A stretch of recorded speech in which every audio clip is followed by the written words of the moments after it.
दोस्तों, अगर आपका भी सपना है सचिवालय सहायक बनने का तो सिलेक्शन दिलाने वाला क्लास शुरू हो गया है। आपके लिए दोस्तों बहुत ही महत्वपूर्ण क्वेश्चन लेकर आए हैं जो सीधा सीधा परीक्षा में छपने वाला क्वेश्चन है। तो चलिए एक एक करके अच्छे तरीके से कंप्लीट कर लीजिए। ये रहा दोस्तों आपके सामने पहला क्वेश्चन। इसका क्या सही आंसर होगा आप सभी कमेंट करके बताइए। सचिवालय सहायक एग्जाम में कंप्यूटर से रिलेटेड 3 क्वेश्चन पूछा जाएगा। एक क्वेश्चन तो आपको यहीं से देखने को मिलेगा, बीट बाइट किलो बाइट ये सब चीज़ें क्या होता है। तो यहाँ से आप इसको अच्छे तरीके से क्लियर कर लीजिए। एक क्वेश्चन आपका यहाँ से एग्जाम के लिए क्लियर हो जाएगा। आपसे एग्जाम में सीधा सा ये पूछा जाएगा कि कंप्यूटर मेमोरी की सबसे छोटी इकाई क्या है। अगर आपको इसका आंसर पता है तो कमेंट करके बताइए। कंप्यूटर मेमोरी की दोस्तों सबसे छोटी इकाई जो होता है बीट होता है। बीट का मान जो होता है 0 या 1। आपसे बीट का मान भी पूछा जा सकता है कि बीट का मान कितना होता है। तो बीट का जो मान होता है 0 या 1 दोनों में से कोई एक ही होगा। बीट यानी बाइनरी डिजिट जो होता है 0 1 होता है। अब चलिए इसके बारे में आप पूरा मान देख लीजिए, फिर आपको अच्छे से क्लियर हो जाएगा। और यहाँ से अगर कुछ भी पूछा जाता है कंप्यूटर मेमोरी से रिलेटेड तो आप आसानी से इसको बना लीजिएगा। तो यहाँ पर देखिएगा दोस्तों, कंप्यूटर मेमोरी की सबसे छोटी इकाई जो है बीट होता है। अब बीट से ही बाइट बनता है, एक बाइट में कितना बीट होता है ये सब चीज़ें आपसे एग्जाम में पूछा जाएगा। तो सबसे पहले हो गया कंप्यूटर मेमोरी की सबसे छोटी इकाई बीट। और 4 बिट्स का होता है एक निबल, 8 बिट्स का होता है एक बाइट, और एक बाइट बराबर हो गया इसी तरह से 8 बिट्स। तो ये 3 चीज़ तो एग्जाम में खूब पूछा जाता है कि एक बाइट में कितना बिट्स होता है, तो 8 बिट्स होता है। अब यहाँ से देखिएगा किलो बाइट मेगा बाइट इस तरह से शुरू है। किलो का जो मान होता है 1000 होता है, 10 का पावर 3 होता है। तो यहाँ भी वही चीज़ प्रयोग हुआ है, 10 का पावर 1024 बाइट बराबर हो गया 1 KB यानी किलो बाइट। 1024 KB बराबर 1 MB, 1024 MB बराबर 1 GB, 1024 GB बराबर 1 TB। इसके बाद भी होता है टेराबाइट, के बाद होता है पेटाबाइट, एक्साबाइट। और एग्जाम में आपसे इस तरह से पूछा जाएगा कंप्यूटर मेमोरी का सबसे बड़ा मात्रक क्या है। केबी दिया हुआ रहेगा, MB, GB, TB। तो इसमें से TB यानी टेराबाइट सबसे बड़ा मात्रक हो जाएगा। अगर इसके बाद पेटाबाइट ऑप्शन में दिया हुआ रहेगा तो ये भी आंसर आपको पेटाबाइट में देना है। तो यहाँ से आपको अच्छे तरीके से क्लियर हो गया कंप्यूटर मेमोरी की सबसे छोटी इकाई बीट है। बीट जो होता है 0 1 इसका मान हो गया, और 4 बिट्स का एक निबल, 8 बिट्स का एक बाइट। अब यहाँ से जो है बाइट के मान में शुरू हो जाता है। 1024 बाइट बराबर 1 किलो बाइट, 1024 KB बराबर 1 MB, 1024 MB बराबर 1 GB, 1024 GB बराबर 1 TB। मेमोरी कार्ड आप देखिएगा तो जैसे 64 GB 128 GB रहता है, तो यहीं से इसका मान आ गया सारा कुछ। और इसका फुल फॉर्म आप देखना चाहते हैं तो यहाँ से देख लीजिए। KB यानी किलोबाइट, MB यानी मेगाबाइट, GB यानी गीगाबाइट, TB यानी टेराबाइट। और इसका स्क्रीनशॉट ले लीजिए, आपको याद कर लेना है। यहाँ से एक क्वेश्चन दोस्तों एग्जाम में पूछा ही जाएगा। और खास करके आपको निबल के बारे में नहीं पता होगा, बिट्स के बारे में नहीं पता होगा, तो ये भी आज आपको पता चल गया। अब चलिए दूसरा क्वेश्चन देखिए। इस क्वेश्चन का आंसर क्या होगा। इस क्वेश्चन में पूछा गया है निम्न में से कौन सा क्रम बढ़ते हुए सही है, यानी छोटा से बड़ा वैल्यू में आपको लेना है। तो सबसे छोटा वैल्यू होता है बीट, लेकिन बीट नहीं है। बीट के बाद होता है बाइट, बाइट के बाद हो जाएगा किलोबाइट, किलोबाइट के बाद मेगाबाइट, मेगाबाइट के बाद गीगाबाइट, गीगाबाइट के बाद टेराबाइट। तो फर्स्ट ऑप्शन इसका सही हो जाएगा। इसी तरह से दोस्तों आपको हर एक क्वेश्चन को डिटेल्स डिस्कशन के साथ बताने वाले हैं, और इसमें कोई मामूली क्वेश्चन नहीं है, सभी VVI क्वेश्चन है। और आपको यहाँ से एग्जाम में अच्छा खासा क्वेश्चन देखने को मिलेगा। तो आप इस वीडियो को शुरू से अंत तक एक एक पॉइंट को अच्छे तरीके से क्लियर कर लीजिए। अब अगला क्वेश्चन है 1 जूल बराबर कैलोरी है। इसका सही आंसर क्या होगा आप कमेंट करके बताइए। अगर आप इस क्वेश्चन का सही आंसर फर्स्ट ऑप्शन दिए हैं तो आपका आंसर गलत है। यहाँ पर जो दोस्तों पूछा गया है 1 जूल बराबर पूछा गया है। 1 कैलोरी का जो मान होता है, 1 कैलोरी बराबर जो होता है 4.186 जूल। लेकिन यहाँ पर क्या हुआ, एक उल्टा पूछ दिया गया आपसे। अगर आप फर्स्ट ऑप्शन आंसर दिए हैं तो आपका आंसर गलत है। तो यहाँ पर पूछा गया है 1 जूल बराबर कैलोरी कितना होगा। तो इसका सही आंसर जो हो जाएगा दोस्तों, आपको जूल का मान बताना है। 1 जूल बराबर बताना है तो 1 जूल बराबर क्या हो जाएगा, यहाँ से मान 1/4.186 जूल। अब इसको भाग करके आपको बनाना पड़ेगा। तो भाग कीजिएगा 1 में 4.186 से, तो इसका सही आंसर जो हो जाएगा यहाँ पर 0.24। तो 0.24 इसका सही आंसर आएगा बी ऑप्शन। तो यहाँ से क्लियर हो गया। और दोस्तों जितने भी न्यूमेरिकल वैल्यू है, जैसे 1 जूल में कितना कैलोरी होता है, 1 ग्राम वसा से कितना ऊर्जा प्राप्त होता है, 1 किलोवाट घंटा में कितना मान होता है, प्लांक्स नियतांक का मान कितना होता है, ये सब चीज़ें बिहार एसएससी में खूब पूछा जाता है। तो इसका एक अलग से वीडियो आप लोगों को प्रोवाइड करवाएंगे। तो यहाँ से आप याद रखिएगा 1 कैलोरी बराबर होता है 4.186 जूल, लेकिन यहाँ पर 1 जूल का मान पूछा गया था, 0.24 कैलोरी हो जाएगा इसका सही आंसर। चलिए अब अगला क्वेश्चन देखिए, भारत का वाटरमैन किन्हें कहा जाता है। यहाँ से दोस्तों खूब क्वेश्चन पूछा जाता है। भारत का वाटरमैन यानी जल पुरुष किसे कहा जाता है।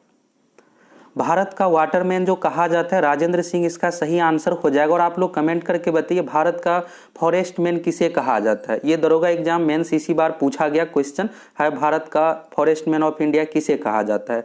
तो फॉरेस्ट मैन ऑफ इंडिया जो कहा जाता है दोस्तों, ये आपको जरूर याद रखना, एग्जाम में सीधा सीधा यहाँ से क्वेश्चन पूछ दिया जाएगा। तो फॉरेस्ट मैन ऑफ इंडिया जो कहा जाता है जादव पायेंग को, जादव पायेंग नाम हो गया, असम के रहने वाले हैं। और यहाँ पर सुंदरलाल बहुगुणा जो हो जाएगा चिपको आंदोलन से संबंधित है। अब चलिए अगला क्वेश्चन देखिए, अगला क्वेश्चन है निम्न में से कौन सा कथन सही है। सिंधु घाटी सभ्यता से रिलेटेड क्वेश्चन है। क्वेश्चन इस तरह से है, यहाँ पर देखिएगा पहला नंबर पॉइंट है, मोहनजोदड़ो हड़प्पा रोपर एवं कालीबंगा सिंधु घाटी सभ्यता के प्रमुख स्थल है। तो ये बिल्कुल फर्स्ट कथन सही है।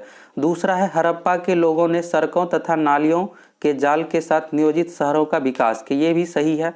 तीसरा है हड़प्पा के लोगों को धातुओं के उपयोग का पता नहीं था। तीसरा जो कथन दिया हुआ है दोस्तों जो कि गलत है, हड़प्पा के लोग धातु से परिचित था, सभी धातु से परिचित नहीं था लेकिन धातु से जरूर परिचित था। धातु में देखिएगा तो सोना चांदी कांसा तांबा टीन, एग्जाम में ये भी पूछा जाता है हड़प्पा के लोग सोना चांदी से परिचित था, तो बिल्कुल परिचित था, लेकिन लोहा से परिचित नहीं था, ये भी क्वेश्चन एग्जाम में पूछा जाता है।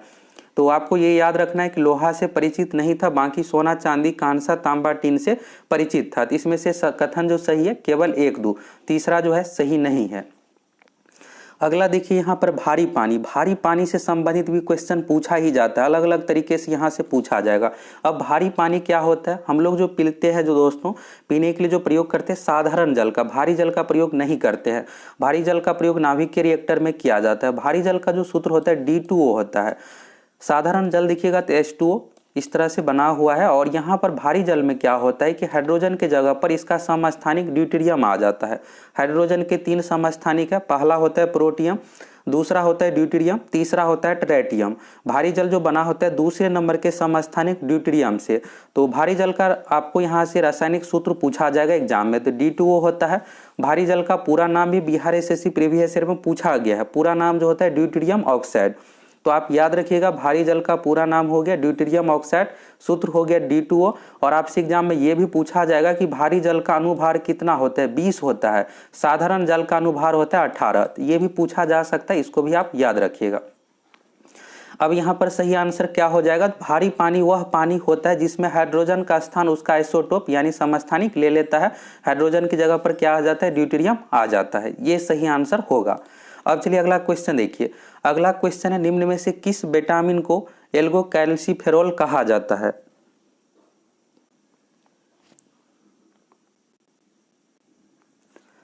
एल्गोकैल्सिफेरॉल जो कहा जाता है विटामिन D2 को, इसका सही आंसर जो हो जाएगा विटामिन D2। अब चलिए अगला क्वेश्चन देखिए, अगला क्वेश्चन है गति को सर्वप्रथम किसने परिभाषित किया। ये क्वेश्चन दोस्तों 67वीं बीपीएससी री एग्जाम अभी कुछ ही दिन पहले पूछा गया क्वेश्चन है। इसका सही आंसर क्या होगा आप कमेंट करके बताइए। गति को सर्वप्रथम जो परिभाषित किया है, अगर इस क्वेश्चन में गैलीलियो ऑप्शन में नहीं रहता तब होता न्यूटन। आप सभी अगर न्यूटन आंसर दिए हैं तो आपका आंसर गलत है। सही आंसर जो हो जाएगा दोस्तों गैलीलियो। न्यूटन से पहले ही गति के नियम को सर्वप्रथम जो परिभाषित किया गैलीलियो। जड़त्व का नियम जो देखिएगा गैलीलियो के द्वारा दिया गया है और जड़त्व का नियम ही गति का प्रथम नियम कहलाता है, तो गैलीलियो आंसर हो जाएगा। अगर ऑप्शन में गैलीलियो नहीं रहता तो उस कंडीशन में न्यूटन होता। अगला क्वेश्चन, एक खाद्य श्रृंखला के कुछ ही चरण होते क्योंकि हर चरण में ऊर्जा का क्या होता है। तो खाद्य श्रृंखला में देखिएगा तो सीरियल इस तरह से, पहले होता है उत्पादक, उत्पादक यानी हरे पेड़ पौधे, इसके बाद होता है उपभोक्ता, उपभोक्ता यानी जो उत्पादक पर डिपेंड है यानी हरे पेड़ पौधे पे, इसके बाद अपघटक होता है, अपघटक यानी अगर उपभोक्ता मरेगा तो सड़ा गला के नष्ट करता है। तो एक खाद्य श्रृंखला में कुछ ही चरण इसलिए होता है कि हर चरण में ऊर्जा घटती जाती है, तो इसका सही आंसर हो जाएगा फर्स्ट ऑप्शन घटती है। चलिए अगला क्वेश्चन यहाँ पर है, होटल किस क्षेत्र के अंतर्गत आता है? इसका आंसर क्या होगा आप सभी बताइए। होटल जो होता है दोस्तों, यहाँ पर देखिएगा अर्थव्यवस्था के अंतर्गत 3 क्षेत्रक होता है। पहला होता है प्राथमिक, दूसरा द्वितीयक, तीसरा तृतीयक। प्राथमिक क्षेत्र जो हो जाता है कृषि, कृषि संबंधित जो भी कामकाज रहेगा ये हो गया प्राथमिक। द्वितीय क्षेत्र में होता है निर्माण से संबंधित, तृतीय क्षेत्र में सेवा। अब होटल से हमें क्या मिलेगा? सर्विस, सेवा मिलेगा। अगर आप कहीं जाते हैं तो रहने के लिए होटल चाहिए, बस ट्रेन ये सब सेवा से संबंधित क्षेत्र है, तो तृतीयक क्षेत्र के अंतर्गत आता है। इसका सही आंसर होगा तृतीयक क्षेत्र। अगला क्वेश्चन देखिएगा, सप्त क्रांति की अवधारणा को प्रतिपादित किया गया था। सप्त क्रांति की अवधारणा को जो प्रतिपादित किया है डॉक्टर राम मनोहर लोहिया। सही आंसर हो जाएगा फर्स्ट ऑप्शन। और यहाँ से आपसे पूछा जाएगा संपूर्ण क्रांति के बारे में, तो संपूर्ण क्रांति का याद रखिएगा जयप्रकाश नारायण। ये भी एग्जाम में पूछा जाता है कि संपूर्ण क्रांति का नारा या आह्वान किसने किया था? जयप्रकाश नारायण ने। और सप्त क्रांति का अवधारणा डॉक्टर राम मनोहर लोहिया, इसका सही आंसर हो जाएगा। चलिए अगला क्वेश्चन है, नेचुरलिस्ट हिस्टोरिका नामक प्रसिद्ध रचना किसकी है? एग्जाम में दोस्तों ये पूछा ही जाएगा, आप इसको जरूर याद रखिएगा। नेचुरलिस्ट हिस्टोरिका का जो सही आंसर हो जाएगा प्लिनी, इसका सही आंसर हो जाएगा। और सीधा सा अगर आपसे पूछा जाता है कि हिस्टोरिका के लेखक कौन है, हेरोडोटस याद रखिएगा, जो कि इतिहास का पिता है। ये भी एग्जाम में पूछा जाएगा कि हिस्टोरिका पुस्तक के लेखक कौन है, हेरोडोटस है। और नेचुरलिस्ट हिस्टोरिका के लेखक जो है प्लिनी है। अगला क्वेश्चन है, भारतीय वन अनुसंधान संस्थान है, तो भारतीय वन अनुसंधान संस्थान जो है देहरादून में है। सही आंसर हो जाएगा देहरादून। अगला देखिएगा, क्वाड में कौन सा देश समाविष्ट किए गए हैं? क्वाड एक यहाँ पर देशों का सम्मेलन है और इसमें से जो दोस्तों देश है अमेरिका, जापान, भारत, ऑस्ट्रेलिया है। तो अमेरिका, जापान, भारत, ऑस्ट्रेलिया देखिएगा तो डी ऑप्शन में यहाँ से पूछा जाता है। यहाँ पर आपसे पूछ दिया जाएगा कि क्वाड में कौन सा देश नहीं है, ऐसे भी पूछा जाता है। यहाँ पर आप देखिएगा ऑप्शन में चारों देश का नाम है, नहीं तो पूछा जाएगा एक अलग जैसे दे दिया रहेगा, ब्रिटेन दे दिया रहेगा, चीन दे दिया रहेगा, तो कौन सा नहीं है करके पूछा जाता है। तो इसको जरूर आप याद रखिएगा। अगला देखिएगा, भारतवर्ष में जल प्रदूषण निरोध एवं नियंत्रण अधिनियम किस वर्ष पारित किया गया है? तो ये जो पारित किया गया है 1974 में। पर्यावरण से रिलेटेड जितने भी है एग्जाम में पूछा जाता है कि इस अधिनियम को कब लागू किया गया, तो 1974 में लागू किया गया, जल प्रदूषण से रिलेटेड है। अगला है, पुस्तक हैप्पीनेस ऑल अराउंड के लेखक कौन है? पुस्तक हैप्पीनेस ऑल अराउंड के जो लेखक है अभिजीत गुप्ता। सही आंसर हो जाएगा। बिहार एसएससी एग्जाम में दोस्तों पुस्तक लेखक से रिलेटेड बहुत सारे क्वेश्चन पूछा जाता है। बहुत सारे क्वेश्चन का ये हुआ कि 5 से लेकर के 7 क्वेश्चन तक पूछा जाता है। इस टॉपिक को आपको अच्छे से कंप्लीट करना है। मिनिमम 3 क्वेश्चन यहाँ से रहेगा ही रहेगा। तो अभिजीत गुप्ता इसका सही आंसर हो जाएगा। और जितने भी वीडियो प्रोवाइड करवाएंगे इसमें 4-5 पुस्तक एवं लेखक जो भी इंपॉर्टेंट है इसको शामिल करेंगे, जिससे आपको मैक्सिमम क्वेश्चन एग्जाम में बन जाए। अगला देखिएगा, भारत आकार में है, तो भारत आकार में है दोस्तों पूछा गया है। तो यहाँ पर आपको ये लग रहा होगा कि इसमें से कौन सा आंसर होना चाहिए, तो आप सभी कमेंट करके फटाफट बताइए। और दोस्तों अभी आपके पास बहुत सीमित समय बचा हुआ है। सीमित समय में आपको सही समय का उपयोग करना। और जो पैटर्न है, हर एग्जाम के एक अपना पैटर्न रहता है। जीके साइंस में कौन से टॉपिक से क्वेश्चन पूछा जाता है, तो हम आप लोगों को जो तैयारी करवाने वाले वही पैटर्न पर, जिससे आपको एग्जाम में मैक्सिमम क्वेश्चन बन जाए। और अगर आपकी बहुत बेहतर तैयारी नहीं हुई है तो आप सभी को क्रैश कोर्स जरूर ज्वाइन कर लेना चाहिए। क्रैश कोर्स का प्राइस बहुत ही कम कर दिया, जिससे आपको परचेज करने में कोई भी दिक्कत ना हो। फटाफट ज्वाइन कीजिए और संपूर्ण तैयारी कर लीजिए। खास करके आपको मैथ रीजनिंग की बहुत ही बेहतरीन तैयारी करना पड़ेगा, क्योंकि आपको रिजल्ट मैथ ही रीजनिंग ही दिलाएगा। तो मैथ रीजनिंग में दोस्तों आप लोगों को पूरी तैयारी करवा देंगे, जिससे आप 75 क्वेश्चन में से 70 क्वेश्चन तक बना पाए। और जीके साइंस में जो भी वीवीआई टॉपिक है, वीवीआई टॉपिक को आपको कंप्लीट कराएंगे। 75 में से आप 50 प्लस आसानी से स्कोर कर लीजिएगा और पीटी एग्जाम में आसानी से आपका रिजल्ट हो जाएगा। तो जाइए फटाफट आप सभी सक्सेस प्लैनेट एप्लीकेशन से जुड़ जाइए। इसमें आप लोगों को 20 साल का क्वेश्चन बैंक मिल जाएगा। सभी सब्जेक्ट की संपूर्ण तैयारी हो जाएगा, जिससे आपका पीटी एग्जाम में आसानी से रिजल्ट हो जाए। तो देर किस बात की, फटाफट आप सभी क्रैश कोर्स ज्वाइन कर लीजिए। और अगर आप हूबहू पैटर्न पर प्रैक्टिस सेट देना चाहते हैं, जिस तरह का पैटर्न रहता है बिहार एसएससी सचिवालय सहायक में 150 क्वेश्चन का, तो प्रैक्टिस सेट भी उपलब्ध है। प्रैक्टिस सेट का भी दाम कम ही है, तो आप प्रैक्टिस सेट भी ज्वाइन कर सकते हैं। इस क्वेश्चन में पूछा गया है दोस्तों भारत आकार में है, तो आकार का मतलब होता है क्षेत्रफल, आप जनसंख्या मत समझिएगा, जनसंख्या ये नहीं होता, आकार का मतलब होता है क्षेत्रफल कितना है। तो यहाँ पर जो हो जाएगा, अगर आप देखिएगा भारत जो होता है क्षेत्रफल की दृष्टि में विश्व में दूसरा स्थान पर है, लेकिन भारत जो होता है दोस्तों जनसंख्या की दृष्टि से दूसरा स्थान है, लेकिन क्षेत्रफल में 7वां सबसे बड़ा देश है। तो सही आंसर जो हो जाएगा विश्व में 7वां सबसे बड़ा देश। और जनसंख्या में पहले स्थान पर जो है चीन है, भारत का स्थान दूसरा है। तो एग्जाम में ये भी पूछा जाता है विश्व में जनसंख्या की दृष्टि से पहला देश कौन सा है, तो चीन है, भारत का स्थान दूसरा है। और क्षेत्रफल में सबसे बड़ा देश हो गया रूस, और भारत का स्थान जो है क्षेत्रफल की दृष्टि से 7वां है। तो आकार में 7वां बड़ा देश सही आंसर हो जाएगा। अगला क्वेश्चन देखिएगा करेंट अफेयर से रिलेटेड है, इसमें दोस्तों करेंट अफेयर्स भी शामिल करेंगे, यानी जीके सेक्शन में जो भी पैटर्न है बिहार एसएससी का, उसी पैटर्न पर आपको सभी क्वेश्चन कराने वाले हैं। क्वेश्चन है 33 में 2024 ओलंपिक खेलों की मेजबानी किसके द्वारा होगी। एग्जाम में आपको इस तरह से आसान करके नहीं दिया रहेगा, या तो 2024 पूछा जाएगा, या आप थोड़ा सा हार्ड क्वेश्चन करने के लिए सीधा सा पूछा जाएगा कि 33वां ओलंपिक खेल का आयोजन कहाँ किया जाएगा। तो 33वां ओलंपिक खेल का आयोजन 2024 में फ्रांस की राजधानी पेरिस में किया जाएगा। देश का नाम भी पूछ दिया जाता है, फ्रांस की राजधानी पेरिस में इसका आयोजन किया जाएगा। और 2028 का जो आयोजन किया जाएगा लॉस एंजिल्स यानी संयुक्त राज्य अमेरिका में। और अभी जो 2021 में आयोजन किया गया ये 2020 में ही होना था, लेकिन कोरोना के कारण से नहीं हो पाया। टोक्यो में इसका आयोजन किया गया, जापान की राजधानी टोक्यो में। तो ये भी आपसे पूछा जाएगा कि 32वां ओलंपिक खेल का आयोजन कहाँ हुआ है, तो टोक्यो में हुआ है। 33वां का आयोजन किया जाएगा पेरिस में, और 34वां का आयोजन किया जाएगा लॉस एंजिल्स अमेरिका में। चलिए अगला क्वेश्चन देखिए, यूटोपिया के लेखक कौन था। इस तरह से दोस्तों प्राचीन पुस्तक लेखक से रिलेटेड जो भी क्वेश्चन है खूब एग्जाम में पूछा जाता है, तो इसको आपको जरूर क्लियर करके रखना है। तो यूटोपिया के लेखक जो है थॉमस मोर है। आपको लग रहा होगा ये साधारण क्वेश्चन है, दरोगा मेंस एग्जाम में यही क्वेश्चन पूछा गया है अभी इसी साल 2022 एग्जाम में, 24 अप्रैल 2022 को। थॉमस मोर इसका सही आंसर हो जाएगा। अगला क्वेश्चन है हर्षवर्धन की साम्राज्य की राजधानी कहाँ थी। हर्षवर्धन साम्राज्य की जो राजधानी थी दोस्तों कन्नौज, इसका सही आंसर हो जाएगा। अगला क्वेश्चन है कर्क रेखा निम्नांकित में से किन भारतीय राज्यों के समूह से होकर गुजरती है। यहाँ से एक क्वेश्चन पूछा ही जाएगा, आपको सभी 8 राज्यों का नाम याद रखना है। यहाँ से ऐसे भी पूछा जाएगा कि किस राज्य से होकर गुजरती है, या ऐसे भी पूछा जाता है किस राज्य से होकर नहीं गुजरती है, या कर्क रेखा के ठीक उत्तर है यानी कर्क रेखा उस राज्य से होकर नहीं गुजरती है। तो मणिपुर वाला दोस्तों खूब क्वेश्चन पूछा जाता है कि निम्न में से कौन सा राज्य कर्क रेखा के ठीक उत्तर है, तो मणिपुर है। इसको आप याद जरूर रखिएगा, मणिपुर से होकर कर्क रेखा नहीं गुजरती है। मिजोरम से होकर त्रिपुरा से होकर गुजरती है। तो कर्क रेखा दोस्तों 8 राज्यों से होकर गुजरती है, जिसमें से है गुजरात, राजस्थान, मध्य प्रदेश, छत्तीसगढ़, झारखंड, पश्चिम बंगाल, मिजोरम, त्रिपुरा। मिजोरम त्रिपुरा से होकर गुजरती है, लेकिन मणिपुर से होकर नहीं गुजरती। ये आपको जरूर याद रखना है, ये खूब एग्जाम में क्वेश्चन पूछा जाता है। तो इस क्वेश्चन का जो सही आंसर हो जाएगा गुजरात, झारखंड, त्रिपुरा। अगला क्वेश्चन है ध्वनि की चाल किस पर निर्भर नहीं करता है।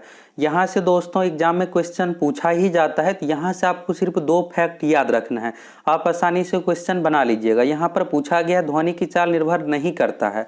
ध्वनि की चाल जो निर्भर नहीं करता है दाब एवं आवृत्ति पर, ये 2 चीज आप याद रखिएगा। बाकी अन्य चीज जो भी हो गया उस पर डिपेंड करता है, जैसे वायु में आर्द्रता हो गया, हवा की गति, तापमान, घनत्व, इन सभी चीजों पर डिपेंड करता है, लेकिन दाब एवं आवृत्ति पर निर्भर नहीं करता है। तो इसका सही आंसर हो जाएगा दाब। और दाब से रिलेटेड एग्जाम में ज्यादातर क्वेश्चन पूछा जाता है। अगला देखिएगा निम्नलिखित में से कौन से रामसर प्रस्ताव संधि से संबंधित है। पर्यावरण से रिलेटेड जितने भी संधि है यहाँ से एग्जाम में क्वेश्चन पूछा जाता है। तो आर्द्र भूमि संरक्षण से संबंधित है, और ये भी पूछा जाता है कि विश्व आर्द्र भूमि संरक्षण दिवस कब मनाया जाता है, तो 2 फरवरी को मनाया जाता है। अगला क्वेश्चन है सोनार संक्षिप्तीकरण है, तो सोनार से रिलेटेड भी क्वेश्चन पूछा जाता है। तो सोनार का जो प्रयोग किया जाता है पानी के अंदर देखने के लिए, जैसे हो गया पानी जहाज से संबंधित, तो यहाँ पर पानी के अंदर कोई भी वस्तु है तो देखने के लिए, और इसमें जो प्रयोग किया जाता है पराश्रव्य तरंग का। एग्जाम में ये पूछा जाएगा कि सोनार का प्रयोग पानी के अंदर देखने के लिए करते हैं और इसमें क्या प्रयोग होता है, तो पराश्रव्य तरंगे का इसमें प्रयोग किया जाता है। और इसका पूरा नाम जो होता है साउंड नेविगेशन और रेंजिंग, तो यहाँ पर ये सही आंसर हो जाएगा। रडार से रिलेटेड भी एग्जाम में क्वेश्चन पूछा जाता है, तो रडार का पूरा नाम जो होता है radio detection and ranging. Radio detection and ranging सही आंसर हो जाएगा रडार से रिलेटेड, और साउंड नेविगेशन और रेंजिंग हो जाएगा सोनार का। रडार में जो दोस्तों रडार में रेडियो तरंगे का प्रयोग होता है और सोनार में पराश्रव्य तरंगे यानी अल्ट्रावायलेट साउंड का प्रयोग किया जाता है। ये हो गया। और चलिए अगला क्वेश्चन देखिए, नामदफा नेशनल पार्क किस राज्य में स्थित है? नामदफा नेशनल पार्क जो स्थित है अरुणाचल प्रदेश राज्य में, अरुणाचल प्रदेश इसका सही आंसर हो जाएगा। अगला क्वेश्चन है, निम्न में से पानी में कौन सी धातु मिनीमाता रोग का कारण बनती है? तो मिनीमाता से रिलेटेड एग्जाम में क्वेश्चन पूछा जाता है। ऑप्शन में सीसा रहेगा, सीसा का ही दूसरा नाम लेड है, और यहाँ पर पारा मरकरी, तो पारा मरकरी दोनों एक ही चीज हुआ, तो यहाँ पर इसलिए लिखे हुए हैं कि जिससे आपको ये क्लियर हो जाए। अब आप याद किए हैं पारा, लेकिन ऑप्शन में मरकरी रहेगा तो नहीं बना पाइएगा, इसका संकेत होता है Hg। तो दोस्तों मिनीमाटा रोग जो होता है पारा के कारण से, पारा इसका सही आंसर हो जाएगा। अगला क्वेश्चन है, संविधान सभा द्वारा राष्ट्रीय गीत वंदे मातरम को कब अपनाया गया?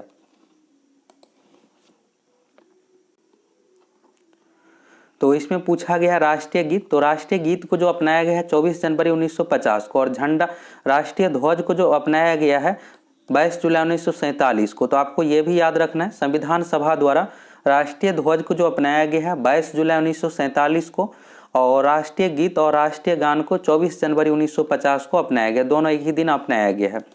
अगला क्वेश्चन है, निम्न में से कौन सा सही जोड़ा नहीं है? यहाँ पर देखिएगा पर्वत और देश का नाम पूछा गया, माउंट एवरेस्ट नेपाल, ये सही है। सीधा यहाँ से पूछ दिया जाएगा कि माउंट एवरेस्ट किस देश में है, तो नेपाल में है। गॉडविन ऑस्टिन भारत, ये सही है। धौलागिरी जो भारत दिया हुआ है जो कि गलत है, यहाँ पर सही आंसर जो हो जाएगा धौलागिरी का नेपाल हो जाएगा। और इसके बाद मकालू है, तो मकालू तिब्बत और नेपाल से संबंधित है, तो यहाँ पर धौलागिरी जो दिया हुआ था भारत जो कि गलत है, तो यही सही आंसर इसका होगा। अगला है, भारत का नीति आयोग है एक, तो नीति आयोग का जो गठन किया गया योजना आयोग के स्थान पर। योजना आयोग एक गैर संवैधानिक संस्था है, गैर संवैधानिक संस्था यानी जिसका संविधान में जिक्र नहीं है। तो योजना आयोग और नीति आयोग दोनों का काम यही की है, और एग्जाम में पूछा जाता है कि योजना आयोग या फिर नीति आयोग क्या संविधान में इसका जिक्र है, तो नहीं है जिक्र, इसलिए इसको संविधानेतर संस्था या गैर संवैधानिक संस्था कहा जाता है। तो यह जो होता है एक सलाहकार बोर्ड होता है। यहाँ से पूछा जाएगा क्वेश्चन कि नीति आयोग एक संवैधानिक संस्था है या नहीं, तो नहीं है, गैर संवैधानिक संस्था है, या इस तरह से भाषा दिया हो रहेगा संविधानेतर संस्था।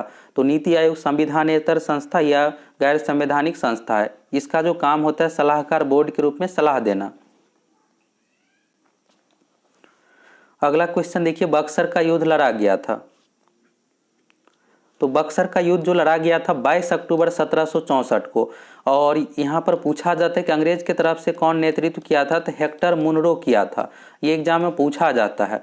और रॉबर्ट क्लाइव जो किया था प्लासी के युद्ध में। दोनों क्वेश्चन एग्जाम में खूब पूछा जाता है, और ऑप्शन में दोनों दिया हुआ रहता है, फिर कन्फ्यूजन होगा आपको, तो दोनों का याद रखिएगा। बक्सर का युद्ध 22 अक्टूबर 1764 को हुआ था, हेक्टर मुनरो ने नेतृत्व किया था।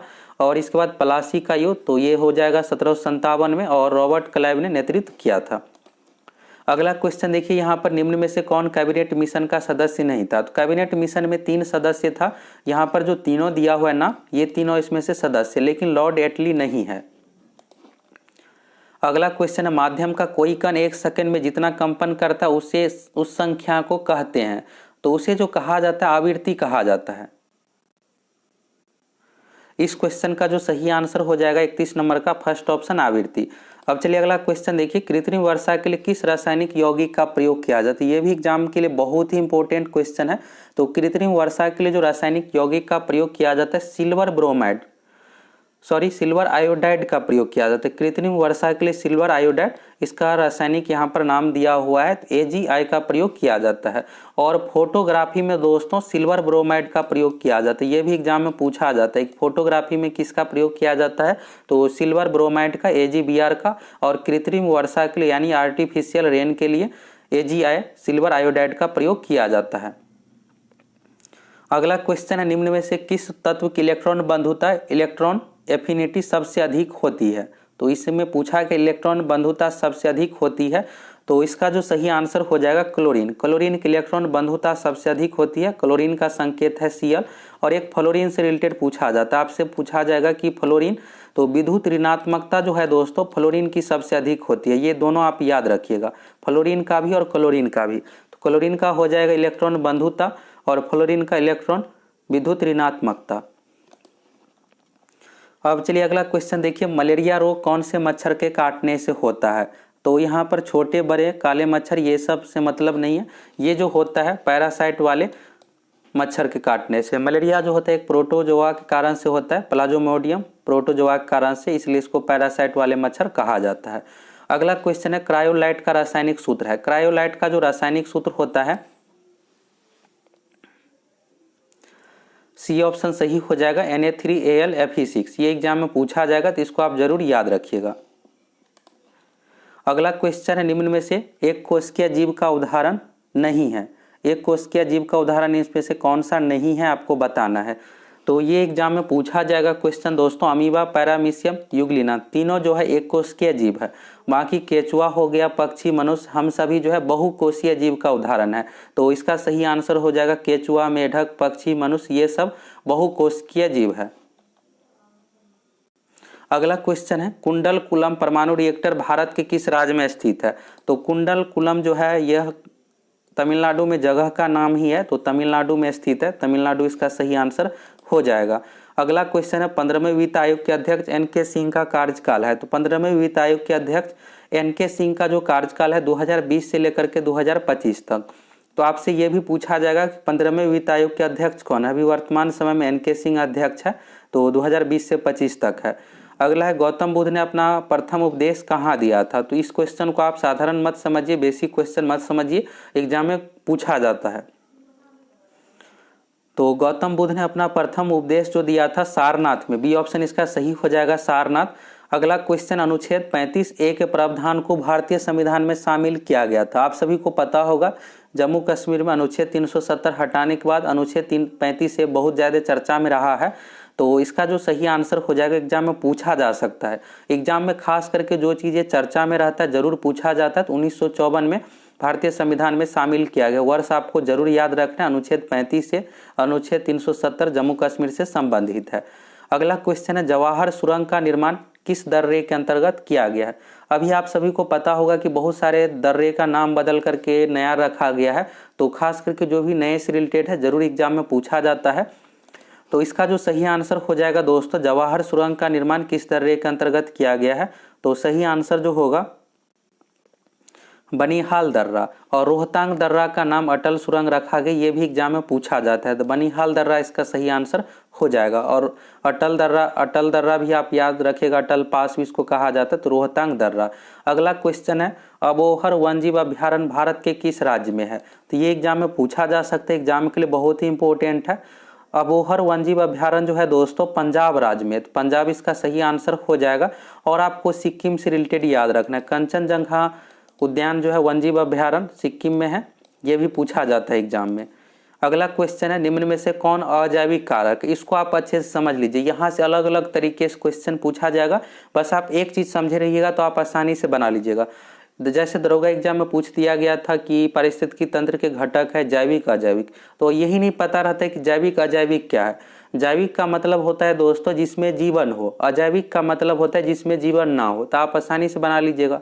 अब आप इसमें से बताइए अजैविक यानी निर्जीव कौन कौन सा है? तो जल भी है निर्जीव, कार्बोहाइड्रेट भी है, ताप भी है, यानी उपर्युक्त सभी अजैविक का उदाहरण है। तो अलग अलग तरीके से आपसे पूछा जाएगा, बस आपको पता रहना चाहिए उसका अर्थ क्या होता है। अगर जैविक रहता तो यहाँ पर ऑप्शन में अगर पेड़ पौधा रहता तो पेड़ पौधा जैविक का उदाहरण है, मनुष्य जैविक का उदाहरण है, शेर बाघ ये सब जैविक का उदाहरण है। जिसमें जीवन रहेगा जैविक रहेगा, जिसमें जीवन नहीं है अजैविक का उदाहरण होगा। अगला क्वेश्चन है वर्तमान समय में भारत के रेल मंत्री कौन है? तो वर्तमान समय में भारत के रेल मंत्री, बेसिक क्वेश्चन है, अश्विनी वैष्णव है। और आपको वर्तमान समय में कौन क्या है इससे रिलेटेड जरूर आपको याद रखना है।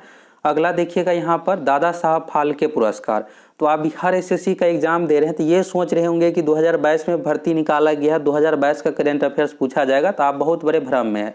बिहार एसएससी का देखिएगा जब भी एग्जाम लिया जाता है तो 1 से 1.5 साल 2 साल तक का भी क्वेश्चन पूछ दिया जाता है, लेकिन 2 साल वाला जो क्वेश्चन रहेगा बहुत फेमस ही क्वेश्चन आपसे पूछा जाएगा।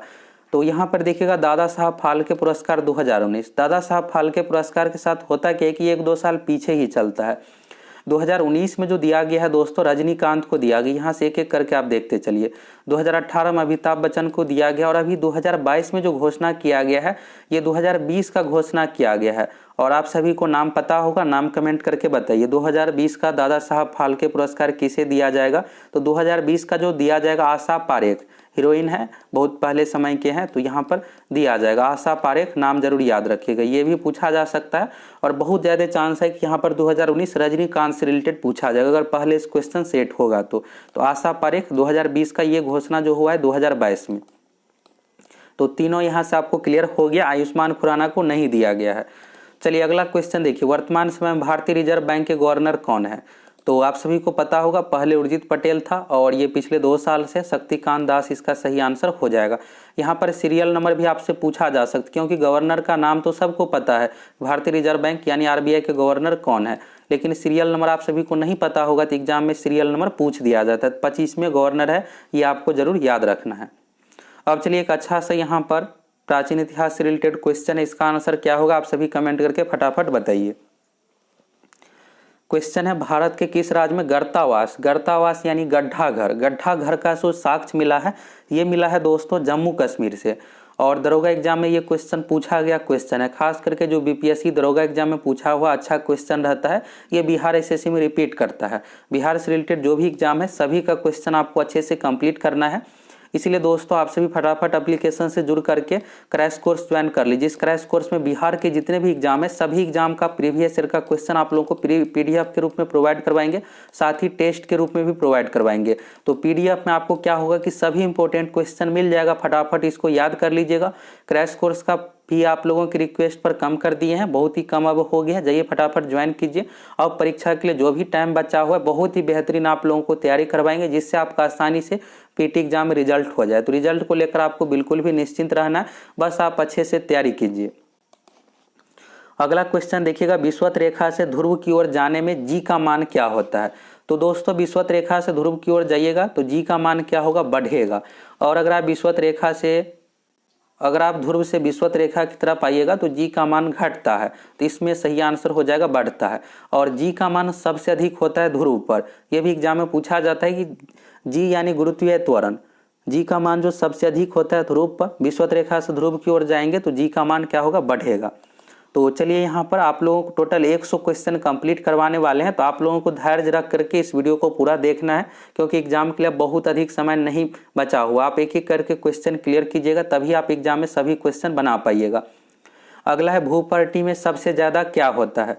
तो भूपर्टी में दोस्तों सबसे ज़्यादा जो होता है, यहाँ पर आप लोगों को लग रहा होगा माइका, क्वार्टज ये सब होगा, तो फेल्डस्पार, ये आप नए टाइप का क्वेश्चन देख रहे होंगे, फेल्डस्पार इसका सही आंसर हो जाएगा।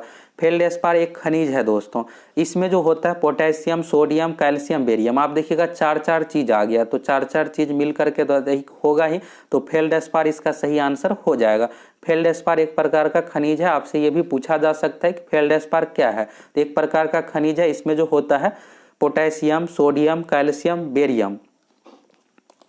अगला क्वेश्चन है, निम्न में से कौन सी विद्युत चुंबकीय तरंग है। विद्युत चुंबकीय तरंग का नाम आपको जरूर याद रखना है, कैथोड, कैनाल ये सब नहीं है। एक्स किरण होता है, गामा किरण, ये सब विद्युत चुंबकीय तरंग का उदाहरण है, गामा का इस तरह से साइन होता है। अगला क्वेश्चन यहाँ पर देखिएगा, किस कंपनी द्वारा सर्वप्रथम रेलवे की शुरुआत की गई। तो आपको लग रहा होगा ब्रिटिश रेलवे होगा, तो अंग्रेज के समय ही शुरू किया गया, पहली बार मुंबई से थाने के बीच चला था। तो ये जो था कंपनी का नाम great Indian peninsula, great Indian peninsula इस कंपनी का नाम था, तो ये इसका सही आंसर हो जाएगा। अगला है, तुर्कान चहलगान को समाप्त किसने किया था। तो तुर्कान चहलगान को जो समाप्त किया था दोस्तों, यहाँ पर शुरू से रिलेटेड आपको याद रखना है, शुरू वाला भी पूछा जा सकता है। तो इल्तुतमिश ने इसको शुरू किया था और समाप्त जो किया था बलबन ने, तो सही आंसर हो जाएगा बलबन। तुर्कान चहलगान को समाप्त किया था बलबन, शुरू किया था इल्तुतमिश, दोनों चीज आप याद रखिएगा। अगला है, तत्कार किस नृत्य का एक रूप है। तो तत्कार जो होता है कथक नृत्य का एक रूप है, कथक में लय के साथ पैरों को चलाने को तत्कार कहा जाता है कथक नृत्य में, तो इसका सही आंसर हो जाएगा कथक। कथक से रिलेटेड ये पूछा जाएगा कि कथक कहाँ का शास्त्रीय नृत्य है। उत्तर भारत, अगर राज्य का नाम पूछा जाएगा तो उत्तर प्रदेश दीजिएगा, और उत्तर भारत से रिलेटेड अगर कोई एक राज्य रहेगा तो बिहार भी आप दे सकते हैं आंसर, तो ये हो गया। और आपसे यहाँ पर पूछा जाएगा पंडित बिरजू महाराज, हाल ही में उनका मृत्यु हो गया है, तो यहाँ से जरूर पूछा जाएगा पंडित बिरजू महाराज किस शास्त्रीय नृत्य से संबंधित है, तो कथक से संबंधित है, तो कथक आप जरूर याद रखिएगा। अगला है लोकसभा में अनुसूचित जनजाति के लिए, ये दोस्तों एग्जाम के लिए बहुत ही इंपॉर्टेंट है। अनुसूचित जनजाति यानी एससी, लोकसभा में टोटल 552 सीट है, तो यहाँ पर 545 पर अभी हाल फिलहाल में जो चुनाव होता है, तो इसमें से कितना एससी कैटेगरी के लिए रिजर्व है, तो एससी के लिए दोस्तों टोटल 84 रिजर्व है, और एसटी कैटेगरी के लिए, तो एससी में क्या है कि बिहार सचिवालय में बिहार एसएससी में से पहले ये क्वेश्चन पूछा गया, तो एससी वाला हो सकता है कि ना पूछे, अब अगली बार जो है एसटी वाला पूछा जा सकता है, तो एसटी का जरूर आपको याद रखना है। एसटी में टोटल 47 है। इस तरह से देखिएगा रिजर्व सीटों की संख्या, तो ये 131 हो जाता है। 131 याद रखिएगा टोटल रिजर्व सीट है, जिसमें एससी अनुसूचित जाति के लिए 84 है, अनुसूचित जनजाति एसटी के लिए 47 है, तो इसका सही आंसर हो जाएगा 84। अनुसूचित जाति एससी पूछा गया है। अगला है राजा राम मोहन राय को राजा की उपाधि किस मुगल बादशाह ने दिया था, तो राजा राम मोहन राय को राजा की उपाधि जो दिया है अकबर द्वितीय ने, अकबर द्वितीय इसका सही आंसर हो जाएगा। और आधुनिक भारत का जनक राजा राम मोहन राय को कहा जाता है, भारतीय पुनर्जागरण का जनक राजा राम मोहन राय को कहा जाता है, ये सब पूछा जाता है एग्जाम में क्वेश्चन। और दोस्तों हम आप लोगों को इतना डिटेल्स डिस्कशन के साथ ये वीडियो प्रोवाइड करवा रहे हैं, तो बहुत मेहनत लगता है सारा कंटेंट इकट्ठा करने में, तो देर किस बात की, आप सभी हमें अधिक से अधिक सपोर्ट कीजिए। और अगर आप चैनल पर नए हैं फटाफट सब्सक्राइब कर दीजिए, अगर चैनल पर नए हैं तो फटाफट आपको सब्सक्राइब कर लेना है। तो राजा राम मोहन राय को राजा की जो उपाधि दिया गया अकबर द्वितीय के द्वारा, और भारतीय पुनर्जागरण का जनक, आधुनिक भारत का जनक राजा राम मोहन राय को कहा जाता है। इसके अलावा 2 चीज़ और आपको याद रखना है, ब्रह्म समाज की स्थापना और आत्मीय सभा की स्थापना राजा राम मोहन राय द्वारा किया गया है। तो राजा राम मोहन राय से इतना ही क्वेश्चन पूछा जाता है। अकबर द्वितीय उपाधि दिया है राजा की, दूसरा यहाँ पर हो गया आत्मीय सभा और ब्रह्म समाज की स्थापना और भारतीय पुनर्जागरण का जनक, ये सब चीजें एग्जाम में पूछा जाएगा। अगला है पारिस्थितिकी तंत्र में ऊर्जा का मुख्य स्रोत क्या है। पारिस्थितिकी तंत्र में देखिएगा दोस्तों, हमें जो ऊर्जा प्राप्त होता है, आप जो भी खाना खाते हैं इसमें उत्पादक होता है पहला कैटेगरी, इसके बाद होता है उपभोक्ता। उपभोक्ता उत्पादक पर ही डिपेंड है, और उत्पादक में हरे पेड़ पौधे हो गए। हरे पेड़ पौधे को कहाँ से ऊर्जा मिलता है, तो सूर्य से। तो यानी पारिस्थितिकी तंत्र में ऊर्जा का जो मेन स्रोत होता है सूर्य होता है, तो सूर्य इसका सही आंसर हो जाएगा। अगला क्वेश्चन है हुंडरू जलप्रपात किस नदी पर स्थित है, तो हुंडरू जलप्रपात जो है स्वर्णरेखा नदी पर झारखंड राज्य के रांची शहर में है। शहर का नाम भी पूछ दिया जाता है, तो हुंडरू जलप्रपात स्वर्णरेखा नदी पर है, नदी का नाम पूछा जाएगा, शहर का नाम रांची। अगला है विश्व मानव अधिकार दिवस कब मनाया जाता है, तो विश्व मानव अधिकार दिवस 10 दिसंबर को मनाया जाता है, और एक संस्था का नाम पूछा जाता है एमनेस्टी इंटरनेशनल, किससे संबंधित है, तो मानव अधिकार से संबंधित यह संस्था है एमनेस्टी इंटरनेशनल।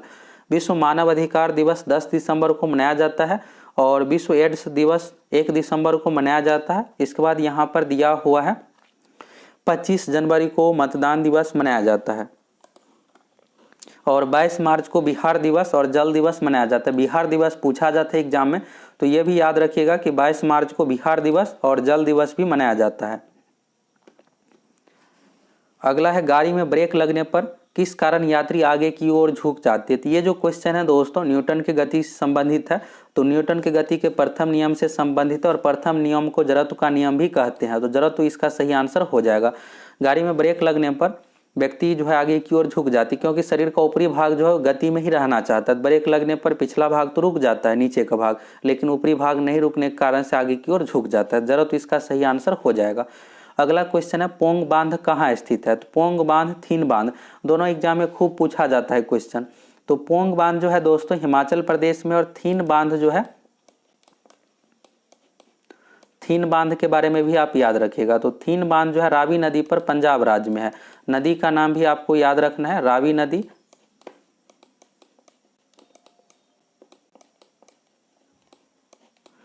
पोंग बांध हिमाचल प्रदेश में ब्यास नदी पर है, नदी का नाम भी आप यहां से याद रख लीजिएगा। टोटल 6 फैक्ट हो गया। पहला तो पोंग बांध हिमाचल प्रदेश राज्य में ब्यास नदी पर है, दूसरा यहाँ पर थीन बांध रावी नदी पर पंजाब राज्य में है, तो यहाँ से नदी का नाम पूछा जाएगा, नहीं तो राज्य का नाम। अगला क्वेश्चन देखिएगा यूनिसेफ का मुख्यालय कहाँ है, तो यूनिसेफ जो संबंधित है ये बच्चों से संबंधित संस्था है। न्यूयॉर्क में इसका मुख्यालय, न्यूयॉर्क यानी संयुक्त राज्य अमेरिका में। और इस दूसरा होता है यूनेस्को। तो यूनेस्को जो होता है सांस्कृतिक वैज्ञानिक संस्था है, कार्यक्रम से संबंधित संस्था है। यूनेस्को का मुख्यालय फ्रांस की राजधानी पेरिस में है और यूनिसेफ का मुख्यालय न्यूयॉर्क में। अगला है प्रोटीन का टूटना कहाँ होता है। तो प्रोटीन का जो टूटना होता है दोस्तों, आमाशय से पेप्सिन एंजाइम निकलता है और जो कि प्रोटीन को तोड़ता है, प्रोटीन का पाचन करता है। तो सही आंसर जो हो जाएगा इसका आमाशय। आमाशय से कौन सा एंजाइम निकलता है? Pepsin enzyme. एंजाइम का नाम भी आपसे पूछा जाएगा तो जरूर याद रखिएगा, पेप्सिन एंजाइम। अगला है लोक लेखा समिति में लोकसभा के कितने सदस्य होते हैं। यहाँ पर दो चीजें आपको याद रखना है, पहला लोक लेखा समिति, दूसरा प्राकलन समिति। और यहाँ पर अलग अलग तरीके से क्वेश्चन पूछा ही जाएगा। तो लोक लेखा समिति में टोटल सदस्यों की जो संख्या 22 है, 22 हो गया, जिसमें से दोस्तों यहाँ पर आप ऐसे ही याद रखिएगा 15 जो होता है लोकसभा से और 7 होता है राज्यसभा से। एल से हो गया लोकसभा और 7 यहाँ पर आर से हो गया राज्यसभा। तो लोक लेखा समिति में लोकसभा के कितने सदस्य होते हैं? तो 15 इसका आंसर हो जाएगा। और कुल सदस्यों की संख्या 22, राज्यसभा से कितना होता है? तो 7। ये हो गया। दूसरा यहाँ पर प्राक्कलन समिति का पूछा जाता है। प्राक्कलन समिति का भी आप याद रखिएगा। प्राक्कलन समिति में क्या होता है? टोटल सदस्यों की संख्या 30 है और ये सिर्फ लोकसभा से होता है, इसमें राज्यसभा से सदस्य नहीं होता है। तो अच्छे से याद रखिएगा, लोक लेखा समिति में टोटल सदस्यों की संख्या 22 है, जिसमें से 15 लोकसभा से और 7 राज्यसभा से है। प्राक्कलन समिति में कुल सदस्यों की संख्या 30 है, जो कि सिर्फ लोकसभा से होता है, राज्यसभा से नहीं होता है। तो इस क्वेश्चन का आंसर क्या होगा? लोकसभा के कितने सदस्य होते हैं? तो 15 होते हैं। तो चलिए 15 में टिक आउट कर देते हैं। सी ऑप्शन इसका सही हो जाएगा 15। अगला क्वेश्चन देखिएगा, भारतीय संविधान के किस अनुच्छेद के तहत संघ तथा राज्यों को अनुदान दिया जाता है? तो भारतीय संविधान के किस अनुच्छेद के तहत यह जो दिया जाता है? अनुच्छेद 275। अनुच्छेद 275 इसका सही आंसर हो जाएगा। अगला है, भारतीय संसद में नेता प्रतिपक्ष बनने के लिए किसी भी दल के पास न्यूनतम कितनी सदस्य होनी चाहिए? तो ये जो होनी चाहिए दोस्तों, कुल का 1/10 होनी चाहिए। तो सी बी ऑप्शन इसका सही हो जाएगा, कुल सदस्यों का 1/10। तो जैसे लोकसभा की बात करें तो मिनिमम 50 होना चाहिए। अगला क्वेश्चन है, सादिकपुर सिनौली भारत के किस राज्य में अवस्थित है? ये जो है दोस्तों पुरातात्विक स्थल है और यहाँ पर सिंधु घाटी सभ्यता, यहाँ पर जो है महाभारत से रिलेटेड साक्ष्य मिला है, महाभारत कालीन साक्ष्य मिला है। और ये जो है उत्तर प्रदेश के बागपत जिला में है। उत्तर प्रदेश इसका सही आंसर हो जाएगा, महाभारत कालीन साक्ष्य मिला है। अगला है, जठर रस का पीएच मान क्या होता है? तो जठर रस का जो पीएच मान होता है दोस्तों 2 होता है, यहाँ पर 2 लिखा हुआ है। और आपको यहाँ से पित्त का भी याद रखना है, पित्त का पीएच मान 7.8 होता है। मूत्र का पीएच मान जो होता है, पित्त का जो पीएच मान होता है 7.8। अगला क्वेश्चन है, सफेद फास्फोरस का आकार क्या होता है? तो सफेद फास्फोरस का जो आकार होता है चतुष्फलकीय होता है और सफेद फास्फोरस वायु के संपर्क में आने पर जलने लगता है, इसलिए इसे पानी में रखा जाता है। तो सफेद फास्फोरस का आकार चतुष्फलकीय होता है। सफेद फास्फोरस को कहाँ रखते हैं? पानी में रखते हैं। वायु के संपर्क में जैसे ही आएगा जलने लगेगा। लाल फास्फोरस का प्रयोग माचिस बनाने में किया जाता है। अगला क्वेश्चन है, बारामूला किस नदी के किनारे पर है? तो बारामूला जो है झेलम नदी के किनारे जम्मू कश्मीर राज्य में है। झेलम इसका सही आंसर हो जाएगा। अगला क्वेश्चन है, कोरापुट किस लिए प्रसिद्ध है? कोरापुट दोस्तों उड़ीसा राज्य में है, बॉक्साइट के लिए प्रसिद्ध है। बॉक्साइट जो है एल्युमिनियम का अयस्क होता है। अगला क्वेश्चन है, मोटर गाड़ी से निकलने वाला सबसे हानिकारक प्रदूषक है। आपसे यहाँ पर अलग अलग तरीके से क्वेश्चन पूछा जाएगा। मोटर गाड़ी से निकलने वाला नहीं तो मानव शरीर के लिए सबसे हानिकारक गैस कौन सा है? इसमें से कौन सा सबसे हानिकारक है? तो दोस्तों सबसे हानिकारक जो होता है कार्बन मोनोऑक्साइड, क्योंकि कार्बन मोनोऑक्साइड जहरीली गैस है और इसके संपर्क में अगर आप आते हैं तो मृत्यु भी हो सकता है। तो इस कारण से इसे सबसे हानिकारक प्रदूषक माना गया है। कार्बन मोनोऑक्साइड का सूत्र होता है CO और कार्बन डाइऑक्साइड का सूत्र होता है CO2। अगला क्वेश्चन है, प्रकाश और ध्वनि में अंतर निम्न कारण से है। तो प्रकाश और ध्वनि में अंतर का जो बड़ा कारण होता है ध्रुवीकरण यानी पोलराइजेशन।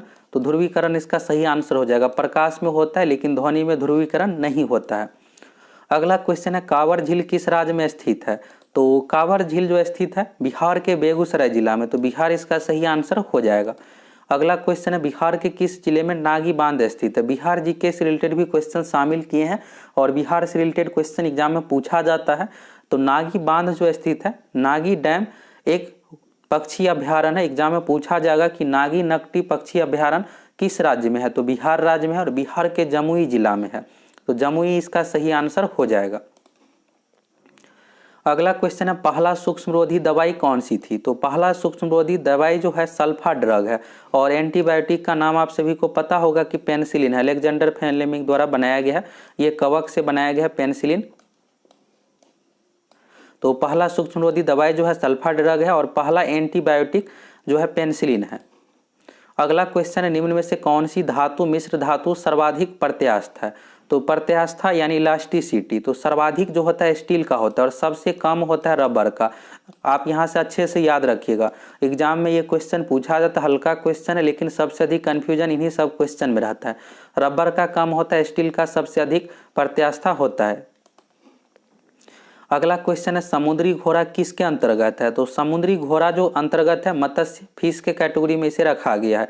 ये घोड़ा नहीं है, आप इसको घोड़ा मत समझिएगा। समुद्री घोड़ा ये पानी के अंदर समुद्र में होता है, ये जो है मछली के कैटेगरी के अंतर्गत है। अगला क्वेश्चन है गंगा गंडक सोन नदी के संगम पर कौन सा शहर बसा हुआ है। तो गंगा गंडक और सोन नदी के संगम पर जो बसा हुआ है पाटलिपुत्र यानी पटना बसा हुआ है।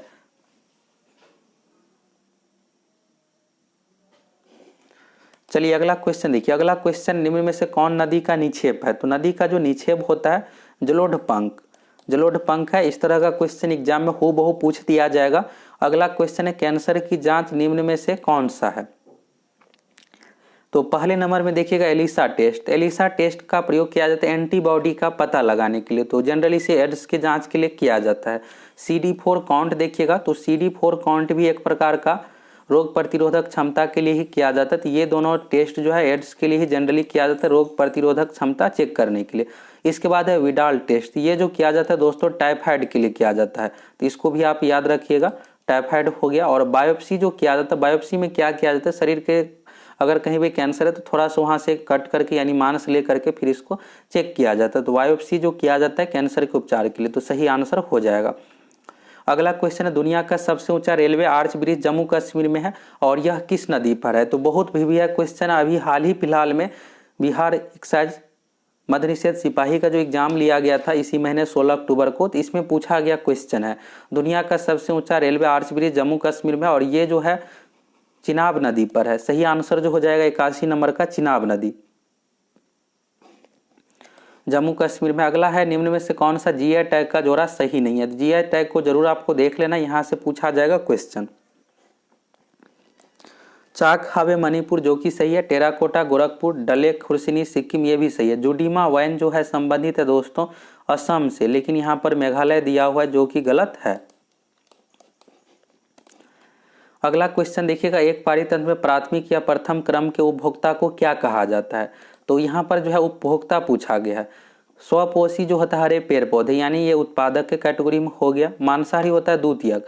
तो प्रथम क्रम के उपभोक्ता को जो कहा जाता है शाकाहारी, शाकाहारी जीव हो गया जैसे बकरी हो गया, बकरी को यहाँ पर कौन खाएगा जैसे हिरन बकरी ये सब हो गया, इसको मांसाहारी जीव खाएगा। मनुष्य भी मांसाहारी के कैटेगरी में है, मनुष्य को वैसे सर्वाहारी कहा जाता है, शाकाहारी मांसाहारी दोनों है। तो इसका सही आंसर हो जाएगा शाकाहारी।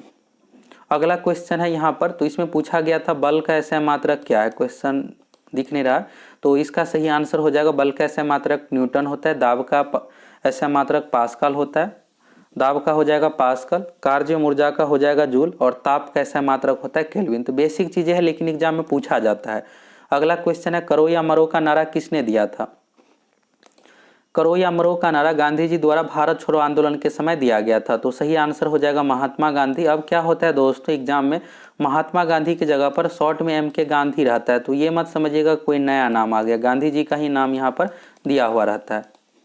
अगला क्वेश्चन है वसंत विषुव वर्नल इक्विनॉक्स होता है, वसंत विषुव का कारण यहाँ पर पूछा गया है। तो 21 डेट में होता है, तो 21 मार्च को होता है, 21 मार्च इसका सही आंसर हो जाएगा।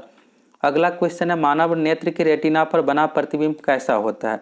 तो मानव नेत्र के रेटिना पर बना प्रतिबिंब आप सभी को पता होगा कि मानव नेत्र में प्रतिबिंब जो बनता है रेटिना पर, और ये जो होता है वास्तविक एवं उल्टा, वास्तविक यानी असली प्रतिबिंब, तो वह असली और उल्टा हो जाएगा सही आंसर।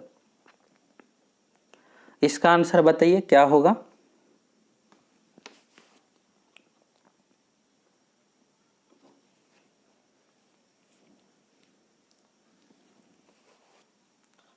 इस क्वेश्चन में जो पूछा गया निम्न में से कौन सा सच्चा फल यानी ट्रू फ्रूट्स है, तो ट्रू फ्रूट्स के कैटेगरी में जो है दोस्तों आम है, और बाकी सेब, केला हो गया और खीरा, ये तीनों जो है असत्य फल है यानी फॉल्स फ्रूट है, और सही आंसर जो हो जाएगा इसमें से आम हो जाएगा।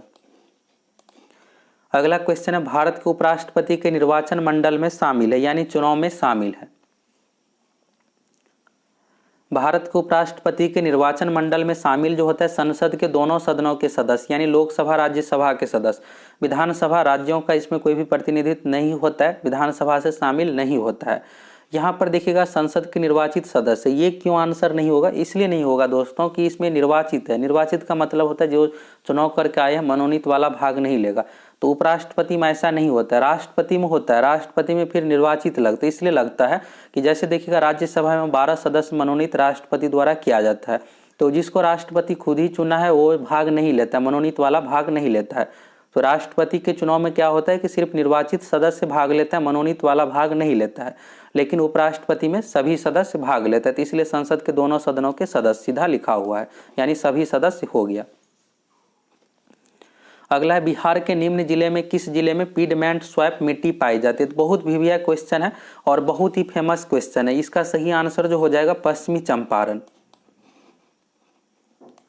चलिए अगला क्वेश्चन देखिए, विटामिन सी का रासायनिक नाम है। तो विटामिन सी का जो रासायनिक नाम होता है एस्कॉर्बिक अम्ल, ये ऑप्शन सही हो जाएगा।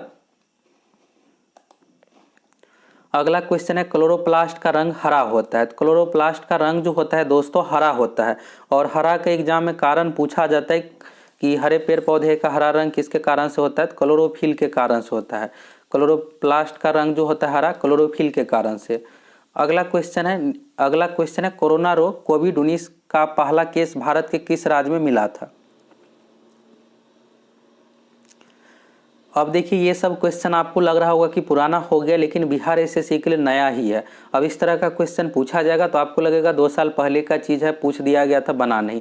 तो जरूर आपको देख करके जाना, और हम आप लोगों को सभी तरह का क्वेश्चन कराने वाले हैं, तो इसलिए आप सभी निश्चिंत रहिए। करेंट अफेयर्स भी आप लोगों को कराएंगे। और आपसे ये भी पूछा जा सकता है कोरोना का सबसे पहला केस कब आया था, तो दिसंबर 2019 में आया था चीन में। देश का नाम पूछा जाएगा किस देश में कोरोना का पहला मरीज मिला या किस देश में केस आया था, तो चीन में आया था। और चीन का शहर का नाम भी आपसे पूछा जा सकता है, तो वुहान शहर, हनोई प्रांत के वुहान शहर में। शहर का नाम याद रखिएगा वुहान।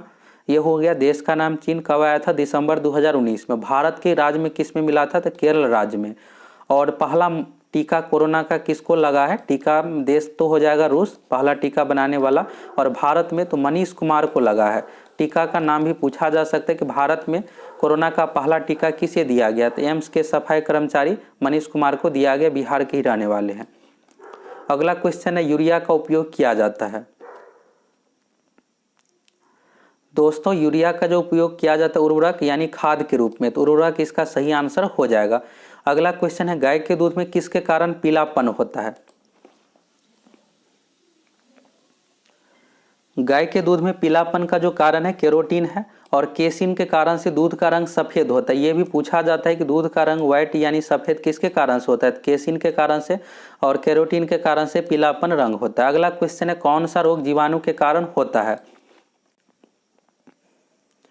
मानव शरीर में होने वाले रोग से रिलेटेड 1 से 2 क्वेश्चन तक पूछ दिया जाता है, तो इसलिए इस टॉपिक को अच्छे से आप कंप्लीट करना है आपको। खसरा और पोलियो का कारण जो होता है वायरस होता है। मलेरिया जो होता है प्रोटोजोआ के कारण से, प्लाज्मोडियम परजीवी के कारण से, शुरू में भी आप देखिए मादा एनोफेलिज मच्छर के काटने से होता है। टीबी का जो कारण होता है दोस्तों जीवाणु बैक्टीरिया के कारण से होता है, तो इसका सही आंसर हो जाएगा टीबी। बाकी पोलियो वायरस के कारण से, खसरा वायरस के कारण से, मलेरिया प्रोटोजोआ के कारण से। अगला क्वेश्चन है सबसे कम जल की आवश्यकता किसे होती है, तो आप ऑप्शन से ढूंढ करके बताइए कौन सा आंसर होना चाहिए। जरूरी नहीं है कि सभी क्वेश्चन आप पढ़े ही रहिएगा बुक में, कुछ आपको कॉमन सेंस सोच करके भी बनाना है। तो सबसे कम जल की आवश्यकता इसमें से देखिएगा खजूर को होता है। खजूर जो होता है मरुस्थलीय क्षेत्र का पेड़ है, और भारत में देखिएगा तो राजस्थान राज्य में सबसे अधिक खजूर का उत्पादन होता है। विश्व में देखिएगा तो सऊदी अरब, एग्जाम में पूछा भी जा सकता है किस देश में, तो सऊदी अरब याद रखिएगा। मरुस्थलीय क्षेत्र का यह पेड़ होता है, तो खजूर इसका सही आंसर हो जाएगा। अगला क्वेश्चन है, मनुष्य को सर्वाधिक ऊर्जा प्राप्त होती है। अब यहाँ से भी आप याद रखिएगा, शुरू में आप देखे थे कैलोरी से रिलेटेड क्वेश्चन था कि 1 कैलोरी में कितना जूल होता है, 4.186 जूल, और 1 जूल बराबर होता है 0.24 कैलोरी। यहाँ पर आपसे पूछा जा रहा है मनुष्य को सबसे अधिक ऊर्जा किससे प्राप्त होती है। प्रोटीन और कार्बोहाइड्रेट से लगभग सेम ही, यानी 4 किलो कैलोरी ऊर्जा प्राप्त होता है, लेकिन वसा से दोस्तों 9 किलो कैलोरी ऊर्जा प्राप्त होता है। तो सबसे अधिक जो हो जाएगा वसा, कार्बोहाइड्रेट से भी 4, और विटामिन से 0। विटामिन हमें बीमारियों से रक्षा दिलाता है, विटामिन से हमें कोई भी ऊर्जा प्राप्त नहीं होता है। और एग्जाम में ये भी पूछा जाता है कि पानी से, अगर हम 1 गिलास पानी पीते हैं तो हमें कितना कैलोरी ऊर्जा प्राप्त होगा, तो 0। पानी में कोई भी एनर्जी नहीं होता, अगर एनर्जी रहता तो लोग हमेशा पानी पीकर ही रह जाते, खाना खाने की जरूरत ही नहीं रहता। तो विटामिन और पानी से कोई भी ऊर्जा प्राप्त नहीं होता है। प्रोटीन से लगभग 4 किलो कैलोरी, कार्बोहाइड्रेट से भी 4, वसा से 9 किलो कैलोरी ऊर्जा प्राप्त होता है। अगला है, बिहार के किस जिले में सबसे अधिक सोने का भंडार मिला है। तो करेंट अफेयर से रिलेटेड क्वेश्चन है, बहुत ज़्यादा दोस्तों ये न्यूज में रहा है, तो इसका सही आंसर हो जाएगा जमुई जिला। और अब लास्ट क्वेश्चन है, लास्ट क्वेश्चन का आंसर जरूर आप सभी कमेंट करके बताइए। और दोस्तों अगर आप चैनल पर नए हैं, फटाफट आप सभी को चैनल सब्सक्राइब जरूर करना है। आप भी हमें अधिक से अधिक सपोर्ट कीजिए, आप सपोर्ट कीजिएगा अधिक से अधिक, तभी हम आप लोगों को इतना अच्छा वीडियो प्रोवाइड करवा पाएंगे। और इस तरह का वीडियो बनाने में दोस्तों बहुत टाइम लगता है, सारा कुछ कंटेंट इकट्ठा करने में, और हम आप लोगों को परीक्षा तक इसी तरह का नंबर 1 कंटेंट प्रोवाइड करवाते रहेंगे। इसका आंसर है, भारत की जनगणना 2011 के अनुसार बिहार में महिला साक्षरता दर क्या है। दोस्तों अभी बिहार का एग्जाम देखिएगा, पिछले 3-4 साल में 3-4 एग्जाम में पूछा गया, इस बार 67 बीपीएससी पीटी में भी पूछा गया ये क्वेश्चन है। और यहाँ पर क्या होता है कि राजस्थान बिहार को लेकर कन्फ्यूजन रहता है, फिर गलत बना लेते हैं। तो बिहार में महिला साक्षरता दर जो 51.5% है। राजस्थान का आप देखिएगा तो राजस्थान पहले स्थान पर नहीं आता, राजस्थान दूसरे स्थान पर है। बिहार में महिला साक्षरता दर 51.50% हो गया। वहीं पर राजस्थान का देखिएगा तो राजस्थान में महिला साक्षरता दर जो है दोस्तों 52.1% है।